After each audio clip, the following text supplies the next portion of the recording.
একদিন এক বিশাল মানুষ ভাসতে ভাসতে এই সমুদ্রের দ্বীপে এসে পৌঁছেছে, কিন্তু এখানকার মানুষগণ এটা দেখে অনেক অবাক হয়ে গেছে, কারণ এত বড় মানুষ তারা আগে কোনো দিন দেখেনি। তাই তারা ভেবে উঠতে পারছিল না যে এত বড় ডেড বডি নিয়ে তারা কি করবে। তাই তারা এই জায়গাটাকে একটি ঘুরতে আসার জায়গা করে তুলেছে।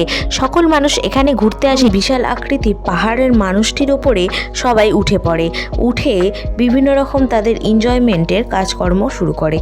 তাদের মধ্যে একটি সায়েন্টিস্টও ছিল। সায়েন্টিস্টটা প্রতিদিন একবার করে এখানে আসতো এবং মানুষটাকে ভালো করে দেখতো। আসলে সে পরীক্ষা করে জানতে চাইছিল যে এই মানুষটি কোথা থেকে এসেছে এবং এর শেষই বা কোথায়। এরপর আস্তে আস্তে দিন কেটে যায়, সবাই যে যার কাজে ব্যস্ত হয়ে যায়। সেই মানুষটার দিকে আর কেউ ফিরে তাকায় না। মাঝে সাঝে এসে তার থেকে প্রয়োজনীয় কিছু জিনিস কেটে কুটে নিয়ে চলে যায়। প্রিয় বন্ধুরা, ভিডিওটা লাইক করে চ্যানেলটিকে সাবস্ক্রাইব করে নেওয়ার পরের বার দেখতে গেলে কমেন্ট করুন।